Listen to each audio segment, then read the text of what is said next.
Welcome dear students. In Network Analysis and Synthesis course, we are going to discuss Introduction to Transient Analysis. After completing this module, you will be able to describe transient analysis and source-free response. You will be able to define and differentiate between natural and forced response.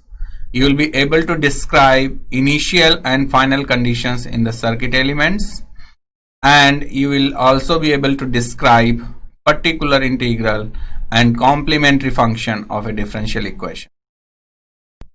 ये particular topic आपके course perspective से बहुत ही ज़्यादा important है, क्योंकि इसका use different topics और units में आने वाला है, या फिर कुछ अपकमिंग सेमेस्टर्स की जो सब्जेक्ट्स हैं वहाँ पर इसका यूज़ बहुत ज़्यादा होता है। जैसे नेटवर्क्स एंड सिस्टम में ही जब आप नेटवर्क फंक्शंस स्टडी करेंगे वहाँ पर इसका यूज़ है। कंट्रोल सिस्टम में कंट्रोलेबिलिटी एंड ऑब्जर्वेबिलिटी जो यूनिट है उसमें इसका बहुत ज़्यादा यूज़ है। ऐसे ही सिग्नल्स एंड सिस्टम में और कम्युनिकेशन सिस्टम में इस टॉपिक का बहुत ही ज्यादा यूज है। ये topic transient and steady state responses को फाइंड आउट करता है, उनकी वैल्यूज को फाइंड आउट करता है। उनके बीच में जो ग्राफ हम प्लॉट करेंगे वो इसी टॉपिक की हेल्प से आप ड्रॉ कर सकते हैं। कंट्रोल सिस्टम में जो first order and second order system study करेंगे वहां पर भी इसका बहुत ही ज्यादा यूज है, तो इसलिए इस टॉपिक को बहुत अच्छे से आप स्टडी करेंगे। ठीक है, तो आइए शुरू करते हैं इंट्रोडक्शन टू ट्रांजिएंट एनालिसिस। देखिए, इंट्रोडक्शन टू ट्रांजिएंट एनालिसिस से पहले आप ये देखिए कि what is transient here. Transient का मतलब क्या है? जैसे सपोज कोई आपके पास एक आरएल सर्किट है या आरसी सर्किट है या फिर आरएलसी सर्किट है जिसमें कोई डीसी या एसी सोर्स कनेक्टेड है। कोई एलिमेंट चेंज कर देते हैं, आर एल या सी, या फिर किसी एलिमेंट की वैल्यू चेंज करते हैं। सपोज हमने वैल्यू चेंज नहीं की किसी भी एलिमेंट की, तो हम क्या करते हैं, इनपुट साइड का वोल्टेज की वैल्यू चेंज कर देते हैं, या फिर जो करंट सोर्स कनेक्टेड है उसको हम चेंज कर देते हैं। तो ये जो वैल्यूज हम चेंज कर रहे हैं या फिर सोर्सेस चेंज कर रहे हैं किसी भी पर्टिकुलर सर्किटरी में, तो जब हम चेंज करेंगे तो उसका रिस्पांस भी चेंज होगा। तो ऑफ कोर्स ये होना ही होना है। ठीक है, आप इनपुट साइड में कुछ चेंज करेंगे, एलिमेंट चेंज करेंगे तो रिस्पांस ऑटोमेटिकली चेंज होगा। रिस्पांस मींस आउटपुट जो मेजर कर रहे हैं वो चेंज होगा या उसकी वैल्यू में कुछ चेंजेस आएंगे। तो जैसे ही आपने एलिमेंट चेंज किया या फिर कोई वोल्टेज सोर्स करंट सोर्स किया और उसके बाद आप आउटपुट मेजर करते हैं, तो उन आउटपुट मेजरमेंट में थोड़ा टाइम लगता है जब आप वैल्यू चेंज करते हैं। ये जो उसके बीच में टाइम गैप है, दैट डिफाइंस द ट्रांजिएंट। ठीक है, टाइम गैप मीन्स आपने एलिमेंटल चेंजेस किए या फिर सोर्स में चेंजेस किए और ये चेंजेस कुछ टाइम के बाद सेटल होते हैं, और वो सेटलमेंट कहां दिखेगा? आपको आउटपुट पर दिखेगा। तो ये जो एनालिसिस है ये ट्रांजिएंट एनालिसिस है। ठीक है, जो यहां पर जो हम एनालाइज करेंगे, और इसमें जो चेंजेस हैं वो ट्रांजिएंट चेंजेस हैं, और जितना ये टाइम ले रहा है चेंज होने में, that is called transient time. और जब ये फाइनली सेटल हो गया किसी पर्टिकुलर वैल्यू पे, तो वो जो वैल्यू होगी that value will be called steady state value, that will be the final value. उसके बाद कोई भी चेंजेस नहीं होंगे। तो जो सेटलमेंट में टाइम लगा दैट इज ट्रांजिएंट टाइम। ये जो एनालिसिस हम करेंगे, this analysis is called transient analysis, और जो फाइनल वैल्यू मिली last, that is steady state value. ये वैल्यू किसी की भी हो सकती है, करंट की भी हो सकती है, वोल्टेज की भी हो सकती है। ठीक है, तो steady state value of the current और steady state value of the voltage कुछ भी हो सकता है, या जिसके अक्रॉस भी आप रिस्पांस मेजर कर रहे हैं। तो समझ में आ गया ट्रांजिएंट टाइम क्या होता है, स्टेडी स्टेट क्या होता है, और ट्रांजिएंट एनालिसिस हम किसको कहते हैं। ठीक है, अब यहां पर जो हम ट्रांजिएंट एनालिसिस करेंगे वो किसी भी सर्किट की कर सकते हैं। आरसी सर्किट, आरएल सर्किट या फिर आरएलसी सर्किट। अब आप कहेंगे आरसी आरएल आरएलसी कह रहे हैं लेकिन इसमें सीरीज और पैरेलल की बात ही नहीं कर रहे हैं। ऐसा नहीं है। देखो, अब सीरीज और पैरेलल पे आपका लेवल नहीं है कि आप सीरीज पे फिक्स रहें या पैरेलल पे फिक्स रहें।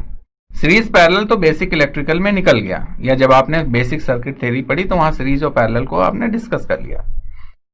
सीरीज सर्किट है, लूप एनालिसिस आप यूज कीजिए, पैरेलल सर्किट है, नोडल एनालिसिस यूज कीजिए, दैट्स इट। और उसका तो कोई रोल नहीं है।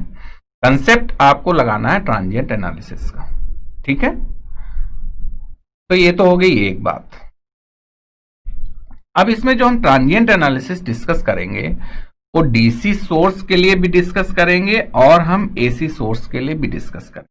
तो this transient analysis will be due to AC source and DC source both. Means excitation हमारा डीसी होगा तो क्या इक्वेशंस होंगी, और एक्साइटेशन अगर हमारा एसी होगा तो क्या इक्वेशंस होंगी। समझ में आ गया। अभी हम सिर्फ इसमें इसकी जो आउटलाइंस हैं वो हम आपको बता रहे हैं करना क्या क्या है, ठीक है। सेकेंड, सपोज हमारे पास आरएल सर्किट है। आरएल सर्किट कैसा होता है, ये आर एल, और यहां से सपोज आप आउटपुट मेजर कर रहे हैं और इसमें आपने इनपुट अप्लाई किया। ये इनपुट V1 AC भी हो सकता है, डीसी भी हो सकता है। लेकिन आप यहां पर देखिए एक सिंगल इंडक्टर कनेक्टेड है विद रजिस्टर, यहां L की जगह C भी हो सकता है। तो अगर सिंगल इंडक्टर या सिंगल कैपेसिटर विद रेजिस्टेंस और विदाउट रेजिस्टेंस कनेक्टेड है किसी सर्किट में, तो क्या हो गया, सिंगल स्टोरेज एलिमेंटल सर्किट हो गया।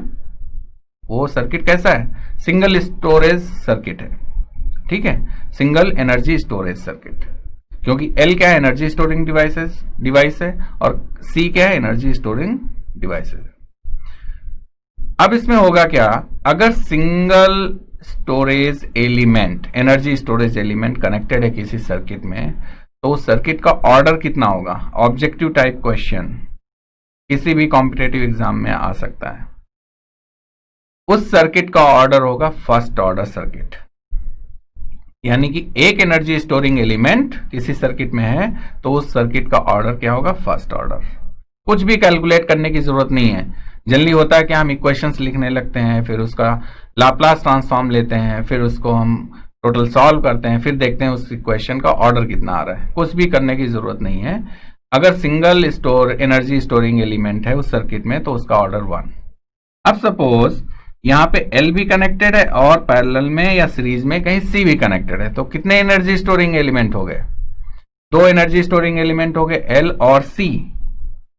तो इस सर्किट का ऑर्डर कितना होगा, 2। This is second order circuit. तो हमने क्या अभी आपको एक्सप्लेन किया कि how to find the order of the circuit.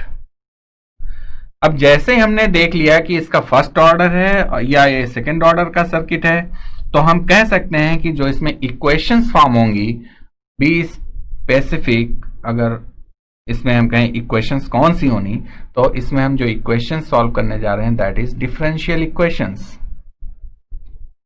क्योंकि L और C में हमेशा डिफरेंशियल इक्वेशंस ही बनती हैं, di/dt और dv/dt समथिंग ऐसे, है ना।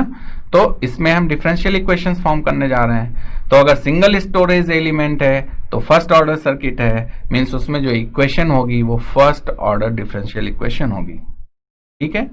अगर वो डबल एनर्जी स्टोरेज सर्किट है तो वहां पे सेकेंड ऑर्डर डिफरेंशियल इक्वेशन बनेगी। समझ में आ गया,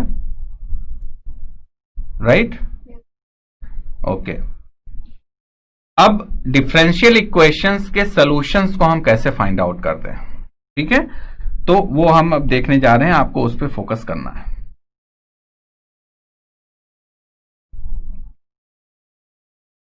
जैसे सपोज हमारे पास इक्वेशन है dy/dt plus ty equals to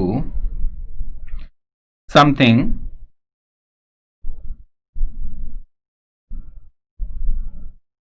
q, ठीक है। ये इक्वेशन है, एक डिफरेंशियल इक्वेशन है। अब ये डिफरेंशियल इक्वेशन कितने ऑर्डर की है, दिस इज फर्स्ट ऑर्डर, क्योंकि आप कहेंगे यहां तो डी बाई डी टी ही है ना। Order and degree of any equation कैसे फाइंड करना है ये आपको पता होना चाहिए, और मैथमेटिक्स में आपने पढ़ा होगा, ये श्योर है। यहां पर डिफरेंशियल कितने ऑर्डर का है, D by D T single है, इक्वेशन सिंगल ऑर्डर की है, ठीक है। डिग्री कैसे फाइंड आउट करते हैं, सपोज एक D Y by D T square है, तो this square shows the degree of this circuit, ठीक है। तो ये करेक्ट इक्वेशन है या नहीं है, मैं इस पे नहीं जा रहा हूं, बट डिग्री क्या है, जो मैक्सिमम ऑर्डर की पावर होगी वो डिग्री है। तो maximum order is D by D T single order, first order, और इसकी डिग्री इसकी पावर क्या है 2, तो ये सेकंड डिग्री की इक्वेशन है। बट हम यहां पर अभी नहीं जा रहे हैं, ठीक है, वो हमारा पार्ट नहीं है डिस्कस करने का। सो this is first order equation. ये फर्स्ट ऑर्डर इक्वेशन या तो इस आरसी सर्किट में आएगी, आरएल सर्किट में होगा, या फिर ये आरसी सर्किट में होगा, क्योंकि single storage energy storage element connected है। अब ये इस इक्वेशन का सोल्यूशन क्या होगा, D Y by D T plus P Y equals to Q. This Q में be a constant or q can be a function of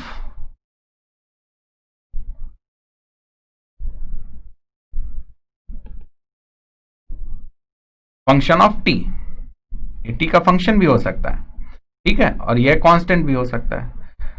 तो दोनों के केस में इसके सॉल्यूशंस क्या होंगे वो हमें इसमें फाइंड आउट करना है, ठीक है। फिर हम अब देखेंगे कि ये किस टाइप के, जैसे अभी हमने देखा कि नेचुरल रिस्पांस और फोर्स्ड रिस्पांस क्या होता है, तो हम यहीं से डिफाइन करेंगे कि नेचुरल रिस्पांस क्या है, फोर्स्ड रिस्पांस क्या है, ठीक है। तो सपोज ये हमारे पास इक्वेशन है वेयर P इज कांस्टेंट और P is a function of T, हो सकता है, कुछ भी हो सकता है, बट Q के लिए हम स्पेसिफाई कर रहे हैं कि Q यहां पर कांस्टेंट है और Q is a function of time है, और suppose P is also constant. तो ये फर्स्ट ऑर्डर इक्वेशन हो गई, और ये first order equation linearity and superposition को फॉलो करती है, मींस इसमें लीनियरिटी कंडीशन और सुपरपोजिशन बोथ होल्ड्स गुड, ठीक है। तो ये हो गया। यहां पर जो एलिमेंट्स हमने कनेक्ट किए हैं आर सी या R L, these are passive elements, ठीक है। तो इसके लिए हमने इसमें एक्सटर्नल सोर्सेस कनेक्ट किए V1, और दिस V1 इज कॉल्ड, आप यू कह सकते हैं एक्साइटेशन सोर्स है, ठीक है। अब हम कहें सपोज Q इज 0, तो ये इक्वेशन क्या हो जाएगी,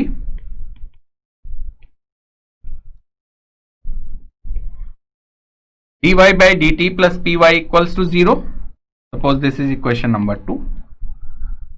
और जब इस तरह की कोई इक्वेशन आपके सामने आती है तो आप इसको कहेंगे this is a homogeneous equation. तो this equation is homogeneous equation, ठीक है। अब इस होमोजीनियस इक्वेशन का सॉल्यूशन क्या होगा, तो सबसे पहले हम आपको दो चीजें बता रहे हैं, एक नेचुरल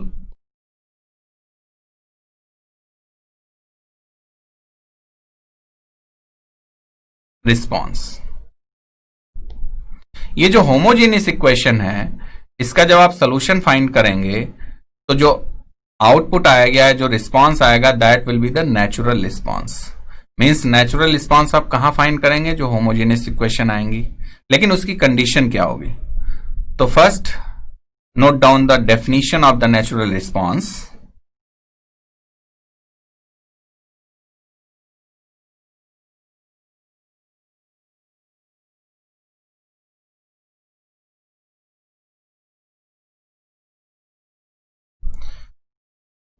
तो आप देखिए एक हमने होमोजेनियस इक्वेशन लिखी हुई है, and then I have written a definition for the natural response.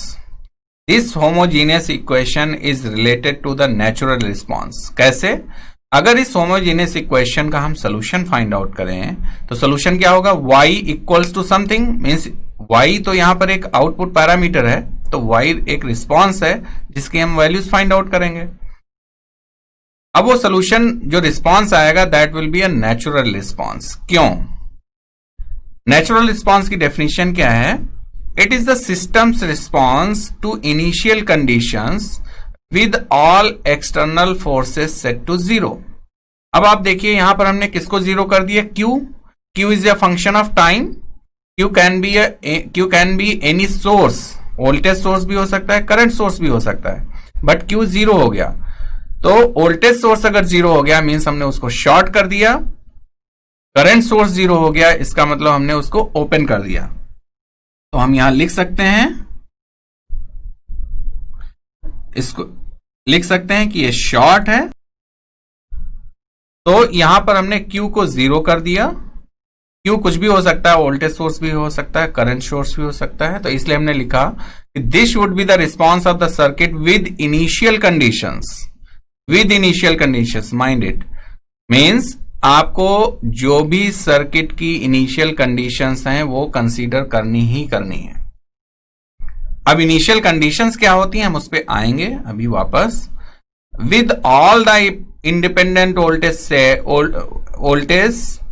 Set to zero और current set to zero. Means अगर वोल्टेज सोर्स हैं तो उसको हम शॉर्ट कर देंगे, करंट सोर्सेज हैं तो उनको हम ओपन कर देंगे। ठीक है, ये नेचुरल रिस्पॉन्स की डेफिनेशन हुई। इसका मतलब ये हो गया जहां भी आप नेचुरल रिस्पॉन्स फाइंड करना है तो नेचुरल रिस्पॉन्स आप वहीं पे फाइंड करेंगे जहां पर एक्सटर्नल सोर्सेज जीरो होंगे और आप हर इनिशियल कंडीशन को कंसीडर कर रहे होंगे। ठीक है, ऐसा नहीं है कि आपने सारे वोल्टेज करंट सोर्स जो एक्सटर्नल है उनको जीरो सेट कर दिया और इनिशियल कंडीशंस भी कंसीडर नहीं कर रहे हैं, ऐसा नहीं हो सकता।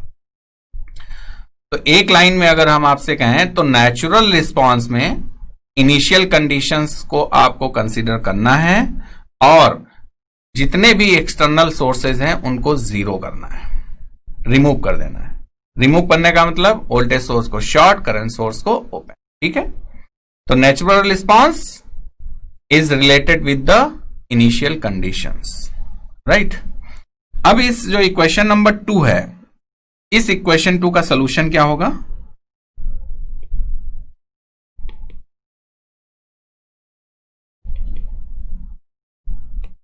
इसका सोल्यूशन होगा y equals to k e raise to power minus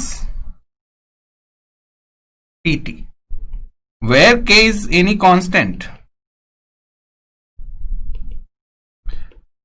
अब देखिए k तो कांस्टेंट है और नोन है। अब इस k की वैल्यू हम कैसे कैलकुलेट करेंगे? तो k की वैल्यू हम कैलकुलेट करेंगे with the help of the initial condition. ठीक है, और इनिशियल कंडीशन कैसे हम देखते हैं? जैसे सपोज क्वेश्चन में या सर्किट में कहा गया है कि at t equals to zero y is y not. y not कोई कांस्टेंट वैल्यू है, y equals to y not. तो आप इस इक्वेशन में रखिए y equals to y not के e raise to power minus p bracket में zero, because t is zero. तो यहां से k इक्वल्स टू क्या आ गया? y not. Now substitute the value of k equals to y not in equation number 3। तो equation 3 becomes y equals to y not e raise to power minus pt। तो देखिए हमें response solve कर लिया हमने। ठीक है, इक्वेशन नंबर 4 हमें मिल गई। बट ये इक्वेशन नंबर 4 हमें मिली कब? With the help of initial condition. And initial condition was कि जब time t equals to zero था, जब आप स्विचिंग, जब हम सपोज एक पोजीशन से दूसरी पोजीशन पे कोई स्विच मूव कर रहे हैं, तो सपोज वो कंडीशन हो रही है t equals to zero time पे, उस वक्त y equals to y not था। तो वहां से हमने k की वैल्यू सॉल्व कर ली। तो based on this type of initial conditions you have to solve the values of the constant और कांस्टेंट्स। नंबर ऑफ कांस्टेंट्स हो सकते हैं, डिपेंड करता है इक्वेशन कैसी है। ठीक है, फर्स्ट ऑर्डर इक्वेशन में एक ही कांस्टेंट होगा, सेकेंड ऑर्डर इक्वेशन में मल्टीपल कांस्टेंट्स होंगे। ठीक, तो ये हो गया नेचुरल रिस्पॉन्स। नेचुरल रिस्पॉन्स में हमेशा इनिशियल कंडीशंस को कंसीडर करते हैं और एक्सटर्नल सोर्सेज को सेट टू जीरो। ठीक, नाउ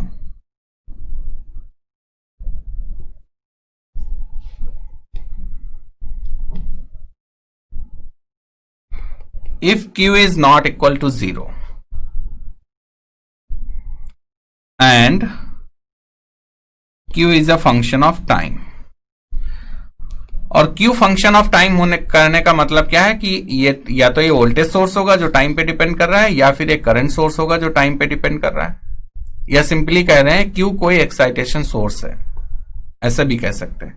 तो इक्वेशन हमारे पास फिर कौन सी आ जाएगी, dy by D T plus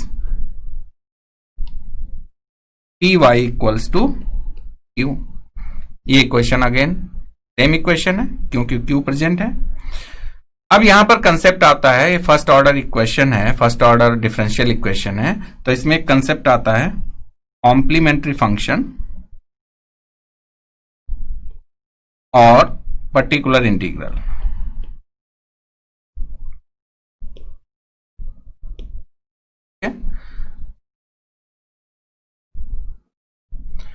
तो पर्टिकुलर इंटीग्रल जनरली हम पीआई कहते हैं। मींस इस इक्वेशन का सोल्यूशन फाइंड करने के लिए जो इसका सोल्यूशन होगा y equals to that will be P I plus C F, this is C F, ये सोल्यूशन होगा। तो जनरली पी आई को हम बोलते हैं Y P, means solution of Y for particular integral, और ये कॉम्प्लीमेंट्री फंक्शन ऐसे भी कह सकते हैं y equals to Y P plus Y C. अब हमारा मेन एम क्या है, yp और yc को सॉल्व करना। तो पर्टिकुलर इंटीग्रल कैसे सॉल्व करते हैं, फर्स्ट ऑर्डर इक्वेशन है, तो जो y का कंपोनेंट है, particular integral is defined as e raise to power,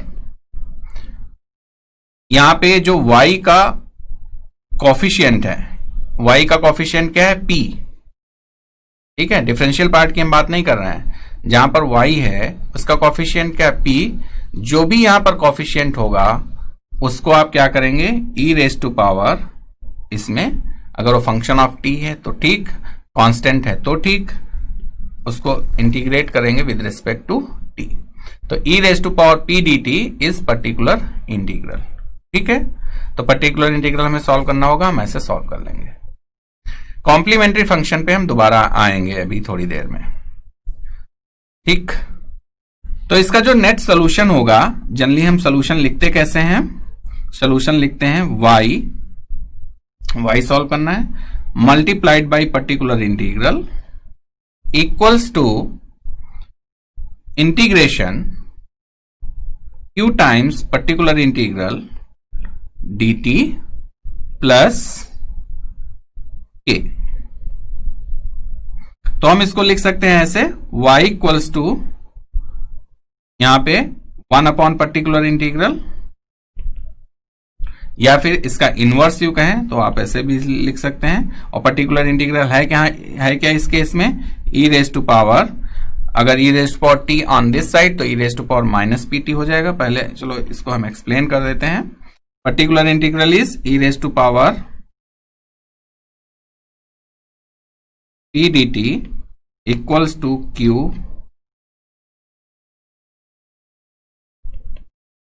तो इसको सिंप्लीफाई कर लेते हैं।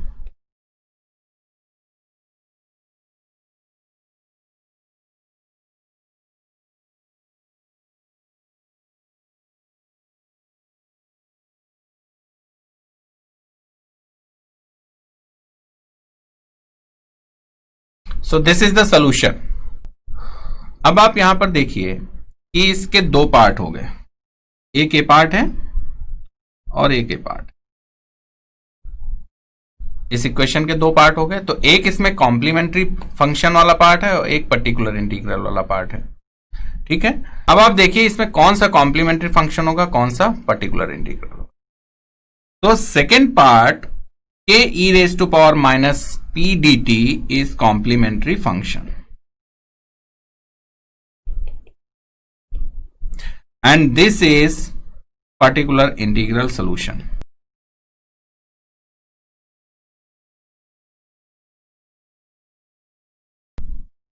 ठीक है, पर्टिकुलर इंटीग्रल ये वाला पार्ट और कॉम्प्लीमेंट्री फंक्शन ये दो से बन गया। तो इसका आप मतलब कह सकते हैं कि this is y equals to this is yp and this is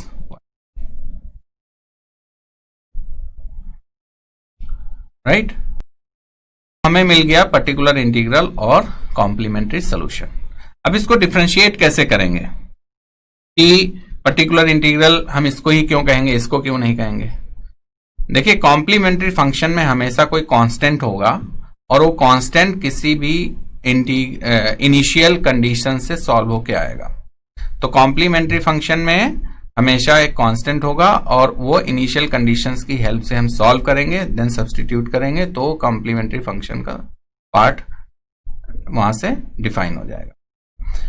particular integral जो है वो तो हमने अभी देखा कैसे सॉल्व करना है। तो पर्टिकुलर इंटीग्रल सोल्यूशन पार्ट है, वहां पे कोई भी कांस्टेंट नहीं होगा क्योंकि उसमें कोई भी इनिशियल कंडीशंस हम यूज नहीं करेंगे। तो पर्टिकुलर इंटीग्रल में no initial conditions, complementary function में इनिशियल कंडीशंस। अब जहां पर इनिशियल कंडीशन हम यूज करते हैं उसको हमने क्या कहा था, नेचुरल रिस्पॉन्स। तो जहां पर आप इनिशियल कंडीशन यूज नहीं करेंगे उसको हम कहेंगे फोर्स्ड रिस्पॉन्स। तो पर्टिकुलर इंटीग्रल सॉल्यूशन जो है ये फोर्स्ड रिस्पॉन्स पे बेस्ड है। क्यों?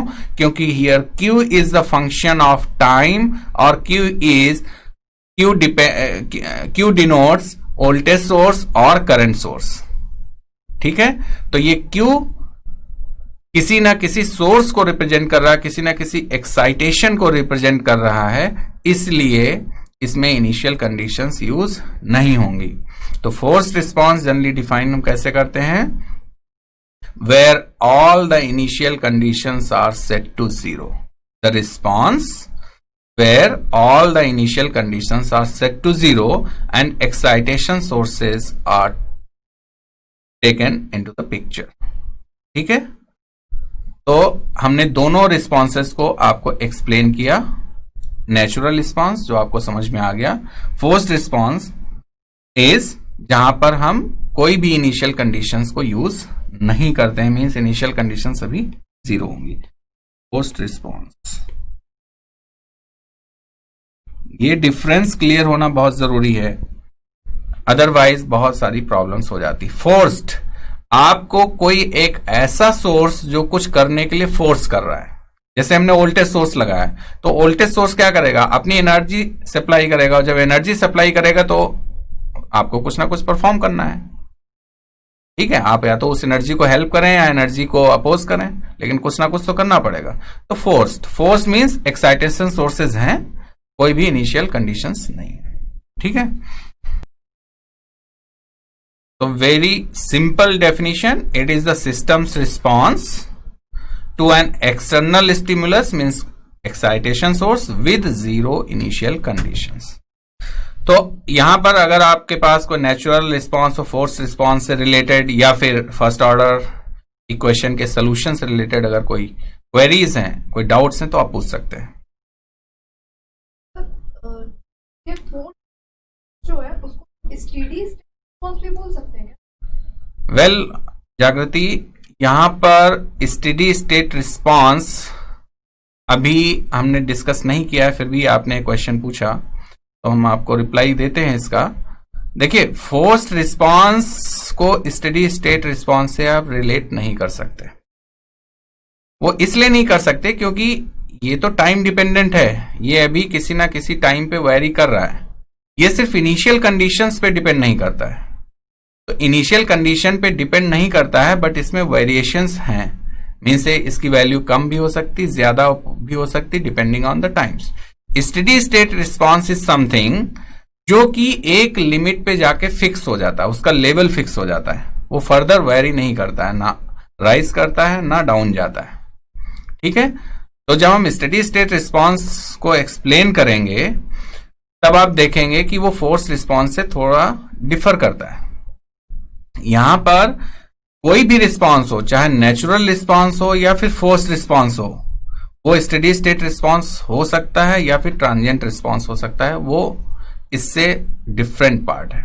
ठीक है, तो अभी तक जो हमने यहां पर डिस्कस किया वो डिस्कस किया फर्स्ट ऑर्डर डिफरेंशियल इक्वेशन। ठीक है, what happen if you have और system is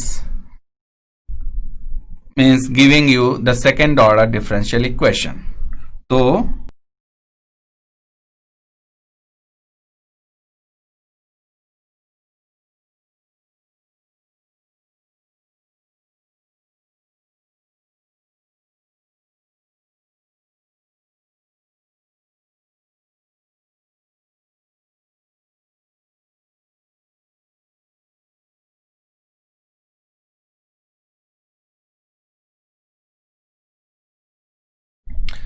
So here this is the second order differential equation and suppose A, B, C are constants.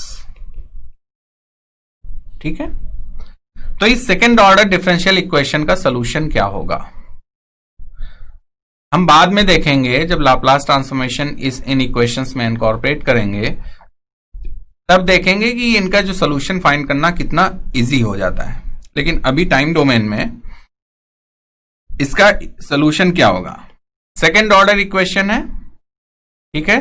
तो इसमें हमने क्या बताया था कि एक से ज्यादा कांस्टेंट्स आएंगे जब आप इसका सोल्यूशन फाइंड करेंगे। तो यहां पे इसके दो रूट्स आएंगे, दो रूट्स होंगे तो दो वैल्यूज आएंगी, मींस दो कांस्टेंट आएंगे और उन दो कांस्टेंट की वैल्यूज को आप सॉल्व करेंगे बेस्ड ऑन इनिशियल कंडीशंस। ये इक्वल्स टू 0 है, इसका मतलब होमोजेनियस इक्वेशन है, ठीक है। तो y इक्वल्स टू क्या होगा, k1 suppose e raise to power alpha 1t plus k2 e raise to power alpha 2t, where alpha 1 and alpha 2 are the roots of the characteristic equation.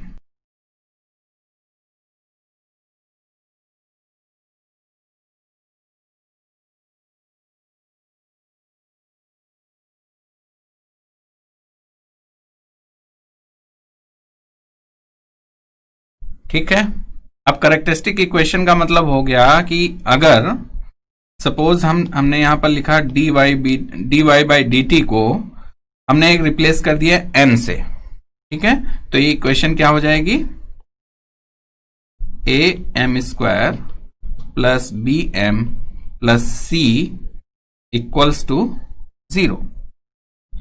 और इस equation के दो roots आएंगे, तो दो roots क्या होंगे, अल्फा 1 अल्फा 2, ये आता है minus b upon 2a plus minus 1 upon 2a square root b square minus 4।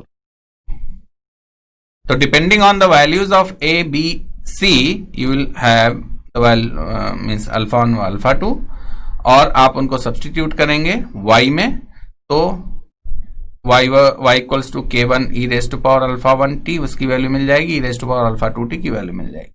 अब बात आती k1 k2 की, तो k1 k2 कैसे सॉल्व करेंगे, इनिशियल कंडीशंस की हेल्प से सॉल्व करेंगे। इनिशियल कंडीशंस गिवन होंगी, हम इस पे क्वेश्चंस काफी सारे सॉल्व करेंगे जिससे कि आपको समझ में आ जाएगा कैसे इनिशियल कंडीशंस आप सॉल्व की हेल्प से कांस्टेंट सॉल्व करते हैं, ठीक है। तो ये सोल्यूशन होगा सेकेंड ऑर्डर डिफरेंशियल इक्वेशन का, ठीक है। इन केस सपोज ये इक्वल्स टू 0 नहीं होता और यहां पे कुछ वैल्यूज होती, तो वो किस रिस्पांस को रिप्रेजेंट करता, फोर्स्ड रिस्पांस को रिप्रेजेंट करता, ठीक है। तो बच्चों अभी तक हमने यहां पर first learning outcome, second learning outcome and fourth learning outcome complete कर लिया है। फर्स्ट लर्निंग आउटकम में हमने बताया कि ट्रांजिएंट एनालिसिस पार्ट आप कैसे डिफाइन करेंगे, what is transient time and what is the steady state condition और steady state value. Second learning outcome में हमने आपको बताया कि नेचुरल रिस्पांस क्या होता है। नेचुरल रिस्पांस को आप सोर्स फ्री रिस्पांस भी कह सकते हैं। Response because of no excitation source, that is source free response और नेचुरल रिस्पांस। यहां पर सिर्फ और सिर्फ आप किसको यूज करेंगे, जो इनिशियल कंडीशंस होंगी उनको यूज करके आप नेचुरल रिस्पांस फाइंड करो। फोर्स रिस्पांस के केस में कोई एक्साइटेशन सोर्स, चाहे वोल्टेज सोर्स हो या फिर करंट सोर्स हो, उसको आपको टेकअप करना है और वहां पर जितनी भी इनिशियल कंडीशंस होंगी ऑल सेट टू 0। कोई भी इनिशियल कंडीशन फोर्स रिस्पांस के केस में यूज नहीं की जाती है। तो ये डिफरेंस आपको क्लियर हो गया कि नेचुरल रिस्पांस और फोर्स रिस्पांस में डिफरेंस क्या है। फोर्थ, पर्टिकुलर इंटीग्रल को कैसे सॉल्व करना है। फर्स्ट ऑर्डर इक्वेशन में जो y का कंपोनेंट है उसको आप e raise to power with respect to time आप डिफरेंशिएट कीजिए, या जो भी इंडिपेंडेंट फंक्शन है उसके रेस्पेक्ट में डिफरेंशिएट कीजिए पर्टिकुलर इंटीग्रल। और कॉम्प्लीमेंट्री फंक्शन किस केस में आएगा, जहां पर आप एक्साइटेशन सोर्सेस को यूज कर रहे हैं, means Q if not equal to 0 then you will have the solution of that particular equation in terms of particular integral and complementary function. ठीक है, कॉम्प्लीमेंट्री फंक्शन और पर्टिकुलर इंटीग्रल में कैसे आप डिफरेंशिएट करेंगे? पर्टिकुलर इंटीग्रल में कोई भी कांस्टेंट यूज नहीं होगा, कॉम्प्लीमेंट्री फंक्शन में आप हमेशा कोई ना कोई कांस्टेंट पाएंगे और उस कांस्टेंट की वैल्यू आप इनिशियल कंडीशन की हेल्प से सॉल्व करेंगे। आइए अब डिस्कस करते हैं initial and final conditions for each passive element. Initial and final conditions in RLC parameters. तो देखिए, इसको बहुत अच्छे से समझना है क्योंकि ये पूरा टॉपिक इसी पे बेस्ड है। अगर ये इनिशियल कंडीशंस आपने समझ में नहीं आई आपको, तो आप ये टॉपिक पे बेस्ड जो भी क्वेश्चंस आएंगे उनको आप सॉल्व नहीं कर पाएंगे, हमेशा मिस्टेक करेंगे। रेजिस्टेंस R, सपोज इसमें करंट कोई फ्लो कर रही है I, तो इसके क्रॉस पोटेंशियल ड्रॉप क्या होगा? V equals to IR। अब हमने क्या किया कि ये जो करंट इसमें फ्लो कर रही है, इसमें वोल्टेज अप्लाई करेंगे, that is a step voltage और स्टेप करंट। तो स्टेप करंट का मतलब क्या होता है कि पहले वो 0 है, फिर 1 है, पर्टिकुलर साइकिल के बाद फिर वो किसी लेवल पे आ गई और फिर वो हाईएस्ट लेवल पे चला गया। दिस इज स्टेप वोल्टेज और स्टेप करंट, और you can say step signal. ये हम डिस्कस करेंगे आने वाले टाइम में डिटेल में। अब ये स्टेप सिग्नल अगर हमने इस रेजिस्टिव सर्किट को या किसी पर्टिकुलर रेजिस्टेंस को अप्लाई किया है, तो अगर इसमें करंट 0 है तो वोल्टेज ड्रॉप 0 होगा, करंट मैक्सिमम है तो वोल्टेज ड्रॉप मैक्सिमम होगा, या करंट स्लोली रिड्यूस हो रही है तो इसके क्रॉस वोल्टेज जो है स्लोली रिड्यूस होगा। ठीक है, मींस रजिस्टर क्या कर रहा है, जैसे आपका एक्साइटेशन का वेरिएशन है वैसे ही ये वेरिएशन प्रोवाइड करता है। समझ में आ गया? तो रजिस्टर कोई भी इनिशियल या फाइनल कंडीशन को सेटिस्फाई नहीं करता है, जैसा सोर्स वैसा इसका रिस्पॉन्स। तो रजिस्टर में कोई भी initial condition and final conditions हम डिस्कस नहीं कर सकते। ठीक है, अब आते हैं इंडक्टेंस पे या इंडक्टर के केस में। सपोज हमने इसमें एक I करंट फ्लो हो रही है, किसी सोर्स की हेल्प से इसमें I करंट फ्लो हो रही है। इंडक्टर क्या होता है? जनरली इसको फॉलो करता है, लेंज रूल को फॉलो करता है। अब इसमें ये रूल कहता क्या है? अगर इंडक्टर में सपोज इनिशियली कोई करंट नहीं फ्लो कर रही है और आपने एक सोर्स अप्लाई किया, उसमें करंट आप suppose 1 milli ampere current starting में फ्लो करना शुरू हुई, तो ये क्या करेगा? इंडक्टर अपोज करता है, उस करंट फ्लो को अपोज करता है। या यूं कहें कि इंडक्टर अपने थ्रू या अपने क्रॉस किसी भी चेंजेस को, जो करंट में चेंजेस हो रहे हैं, उसको अपोज करता है। और जब अपोज करेगा तो आप समझ लीजिए कि जैसे आपने करंट इसमें स्टार्ट किया फ्लो करना, इसने अपोज किया, अपोज करने का मतलब है अपने थ्रू करंट फ्लो होने नहीं देगा।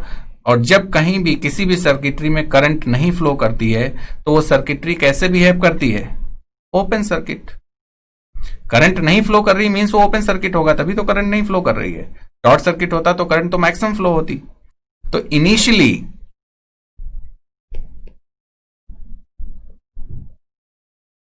इंडक्टर कैसा बिहेव करता है फिर? Open circuit.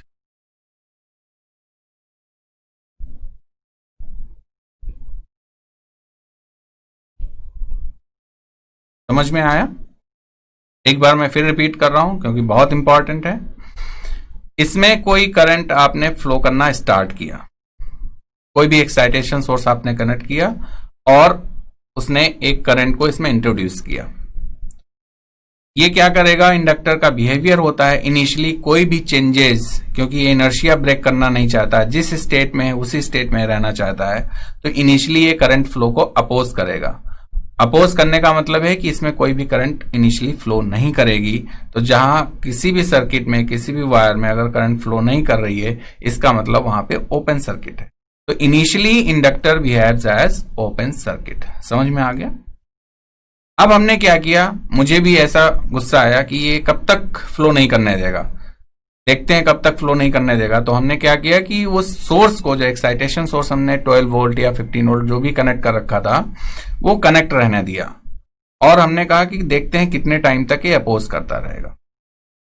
तो एक टाइम ऐसा आता है कि ये इनर्शिया इसका ब्रेक हो जाता है, ये रजिस्टर नहीं कर पाता है और इसके थ्रू धीरे धीरे क्या होती है, मैक्सिमम करंट फ्लो होने लगती है। जब ये अपोज नहीं कर पाता है और करंट फ्लो को अलाउ कर देता है, तो इसके थ्रू क्या होती है, मैक्सिमम करंट फ्लो होती है। और जब मैक्सिमम करंट फ्लो होने लगती है तो उसका मतलब क्या हो गया, वो सर्किटरी शॉर्टेड है। मीन्स वो कैसा बिहेव करता है, शॉर्ट सर्किट की तरह बिहेव करता है। तो इंडक्टर फाइनली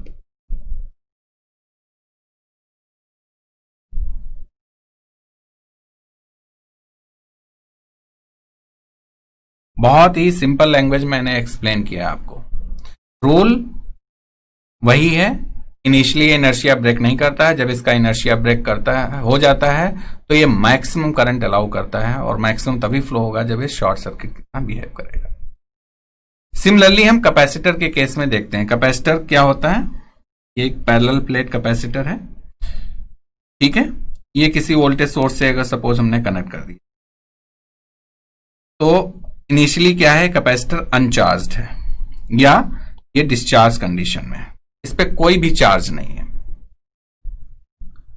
और जब इसमें कोई चार्ज नहीं है तो कैपेसिटर C इक्वल्स टू क्या होता है, Q upon V।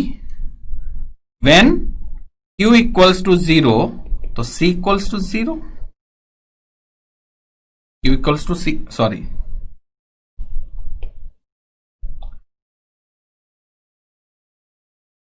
Q equals to CV। तो यहां से इसका मतलब क्या हो गया, when Q equals to 0 it means V equals to 0। और जब वोल्टेज 0 होता है इसका मतलब क्या हो गया कि वो शॉर्ट सर्किट है। तो when capacitor is in uncharge state means Q equals to 0, तो अनचार्ज स्टेट क्या होगा, इनिशियली होगा ना, कुछ टाइम के बाद तो आप कुछ ना कुछ उसमें एक्टिविटी करेंगे ही आप, या मीन्स सर्किटरी या कोई एक्साइटेशन जो उसके साथ कनेक्टेड है, जैसे यहां पर V वोल्टेज कनेक्टेड है, ठीक है। तो ये जो V वोल्टेज कनेक्टेड है थोड़ी देर के बाद तो अपना प्रभाव दिखाएगा ही दिखाएगा। इनिशियली जब ये अनचार्ज स्टेट में मीन्स Q इक्वल्स टू 0 है, दोनों प्लेट्स पे चार्ज 0 है, तो उसके बीच में वोल्टेज 0 होगा, तो ये कैसा बिहेव करेगा, शॉर्ट सर्किट की करेगा। तो हम यहां लिखेंगे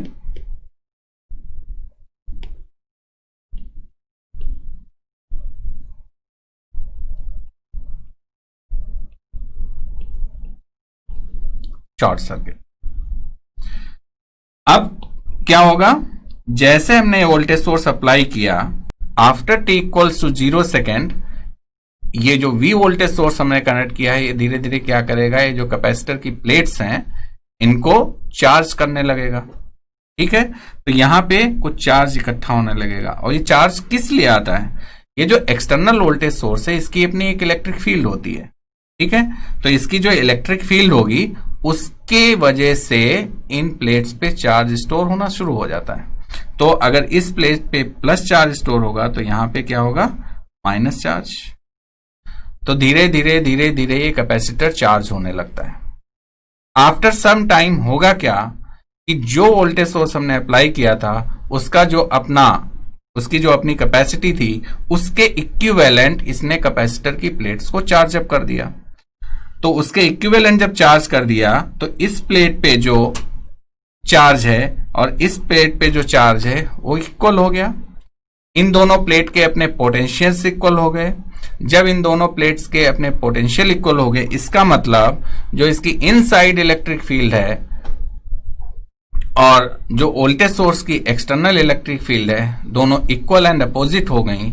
उस केस में क्या होगा, फर्दर कोई भी करंट फ्लो या चार्ज फ्लो नहीं होगा। और जब फर्दर कोई चार्ज फ्लो नहीं होगा इसका मतलब करंट फ्लो नहीं होगा, और जब करंट फ्लो नहीं होगा तो आप कह सकते हैं कि कैपेसिटर कैसे बिहेव करेगा, ओपन सर्किट। तो फाइनली अब यहां पर हम इनिशियली और फाइनली को चेंज करेंगे। अभी फिलहाल हमने इनिशियली एंड फाइनली लिखा हुआ है, उसको हम चेंज करेंगे कुछ दूसरे टर्म में। इनिशियली मीन्स इनिशियल कंडीशन और at time t equals to 0 inductor behaves as, या फिर at time t equals to 0 हमेशा नहीं कहेंगे, हम जब भी अपनी एनालिसिस स्टार्ट करेंगे उस पॉइंट ऑफ टाइम, वो पॉइंट ऑफ टाइम क्या होगा, हमारे लिए इनिशियल टाइम होगा, और जब हम एनालिसिस खत्म करेंगे वो हमारे लिए क्या होगा, फाइनल टाइम होगा। तो हम उस रेफरेंस को लेके चलेंगे। जल्दी होता क्या है कि वो suppose t equals to 5 second पे कैपेसिटर पर चार्ज कितना है, 5 वोल्ट है, और हमको अब बताना है t इक्वल्स टू 10 सेकेंड पे जब स्विच हम चेंज करते हैं A से B पे, तो होता क्या है, आप t इक्वल्स टू 5 सेकेंड को कोई कंडीशन, फाइनल कंडीशन ले लेते हो, ऐसा नहीं है। t इक्वल्स टू 5 मिनट्स और 5 सेकेंड हमारे लिए अब क्या हो गई, एक स्टार्टिंग पॉइंट हो गया कि at before, just before time t equals to 5 second charge कितना था, 5 volt. Just after t equals to 5 second charge कितना होगा, तो ये क्या हो गई, इस इधर की फाइनल कंडीशन हमारे लिए t इक्वल्स टू 5 पे क्या बन गई, इनिशियल कंडीशन। और फिर जब हम t इक्वल्स टू 10 सेकेंड पे जाएंगे तो वहां पर हमारे लिए जो कंडीशन होगी वो फाइनल कंडीशन होगी। ठीक है, ये सब हम एग्जाम्पल के थ्रू आपको एक्सप्लेन करेंगे। तो ये इनिशियली जो हमने कहा वो तो इनिशियल कंडीशन है एट t इक्वल्स टू 0 पे, तो ये हो गया एट t इक्वल्स टू 0 और ये हो गया at t equals to infinity. Similarly ये t equals to 0, t equals to infinity. But हम यहां पर कुछ और नोटेशंस यूज करते हैं। जैसे कहा कि इस पॉइंट ऑफ टाइम पे t इक्वल्स टू 0 है, ये पॉइंट ऑफ टाइम, इस पॉइंट ऑफ टाइम पे ये स्विच यहां से चेंज होकर के यहां पे स्विच हो गया ऐसे। तो just before t equals to 0 क्या स्टेट्स थी, क्या वैल्यूज थी, उसको हम कहते हैं t equals to 0 minus, just before 0, and just after t equals to 0 उसको हम कहते हैं t इक्वल्स टू 0। तो सर्किट में अगर कुछ t इक्वल्स टू 0 से पहले हो रहा होगा तो t इक्वल्स टू 0 माइनस पे वो उसकी फाइनल कंडीशन हो जाएगी, लेकिन t इक्वल्स टू 0 प्लस हमारे लिए वो इनिशियल कंडीशन हो जाएगी। लेकिन जो वैल्यूज होंगी t इक्वल्स टू 0 माइनस और t इक्वल्स टू 0 प्लस पे वो इक्वल होंगी, क्योंकि वो फाइनल स्टेट हमारे लिए अब इनिशियल स्टेट बन गई। समझ में आ गया? तो ये एनालॉजी हम इसमें यूज करेंगे, इनिशियल एंड फाइनल कंडीशन। अब हम आपको एक कंपैरेटिव चार्ट यहां पर शो करेंगे।